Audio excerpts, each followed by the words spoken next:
Hello guys, welcome to my channel. I am your host Tambucha.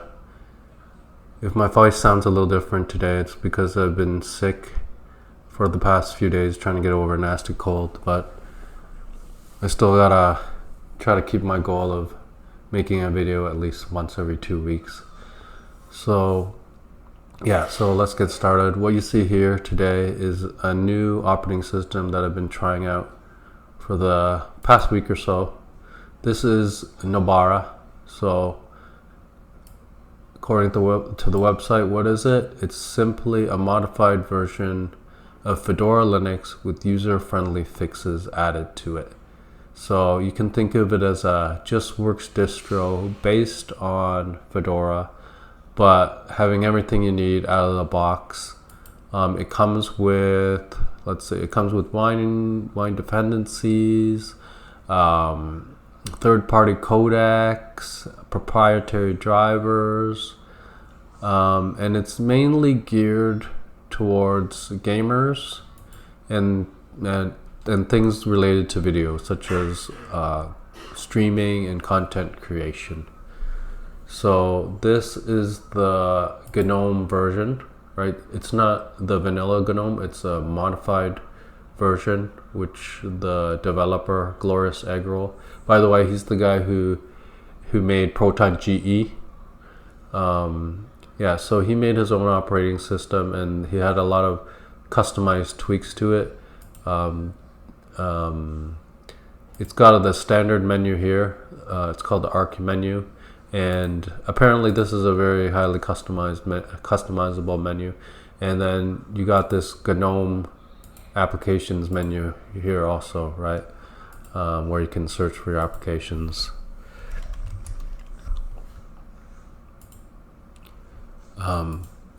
So as you can see, I'm running Nobara Linux version 37. The window manager's Mutter, so that's the GNOME window manager, GNOME version 43.2. I'm running it on a 4th generation Intel i7 4770, and my graphics card is NVIDIA GTX 1650 with 8 gigs of RAM. So like I said, he's got a bunch of custom settings, custom GNOME extensions. Apparently this is similar to a Pop! OS. In the multitasking here, you got option for dynamic workspaces, and there's somewhere in here, I haven't fooled around with the GNOME settings a lot, but there's supposed to be a setting where you can enable tiling features like in Pop! OS. Right. One thing I do like about GNOME is these light and dark wallpapers. So when you go to light mode, the wallpaper changes. So I think that's a pretty cool integration that they did in GNOME, right?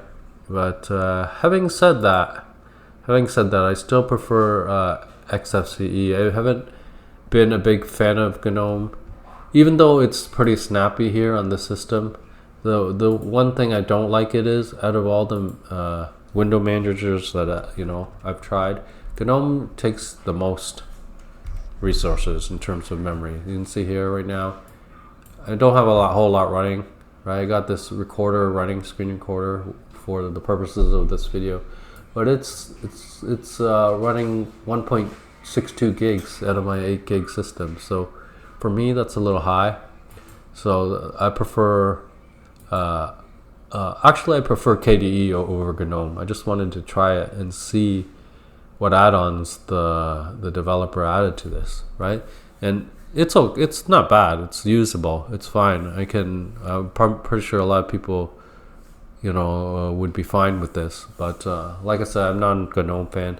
I'm not even a KDE fan. Although KDE, I'm not complaining. It's not a bad desktop environment. I just want something a little lighter. So my preference, as far as the more popular ones go, is XFCE. Right, I do like IceWM, but that's a little harder to configure. That's a much more less popular window manager, although I like it a lot. So anyways, yeah, so I'm going to stop this. We're going to pause this for a bit, and I'm going to jump into my XFCE desktop. Yes, so this is my customized XFCE version. So out of the box, this is my bash history. I'll just show you what modifications I did. It's not a whole lot. So on the second line, you can see I removed 2 apps, which is the Office Suite and Totem.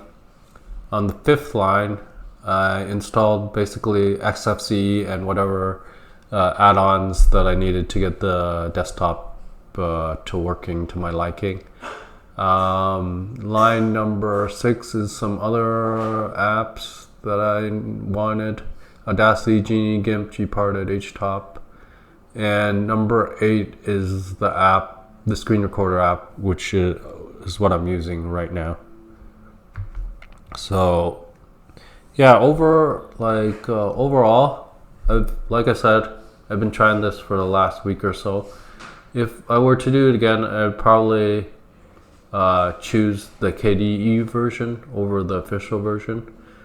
There's a little glitch with this version here. When I try to update, there's one thing here that will not update. This thing here. And then I'm going to zoom in and see the error, you see. So yeah, it has to do with the GNOME shell. So whenever I update, I have to keep this one unchecked and check everything else. But that's not a deal breaker. Other than that, it's been pretty stable.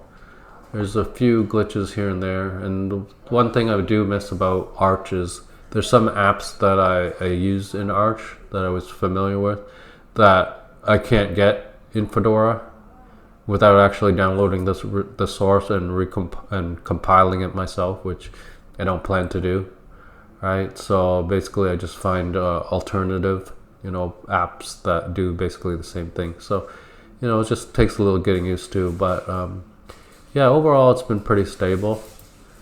I'll just go through all the stuff that I have here quickly. It comes with all you need for basic gaming out of the box. It comes with Steam, Lutris, Proton, Wine dependencies. So yeah, so if you are a Fedora fan, you like Fedora, and you want something geared towards gaming, or you just want to try Fedora, I recommend this one instead. Especially if you haven't tried Fedora before, right? I recommend Nobara over Fedora. I would call this the user-friendly version of Fedora. It would be like Linux Mint compared to Debian, although maybe not as great of a gap. But nevertheless, yeah, if you want a just works distro and you like Fedora, I think you should give this a try.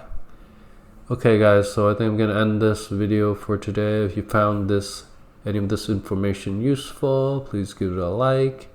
And until next time, take care everybody.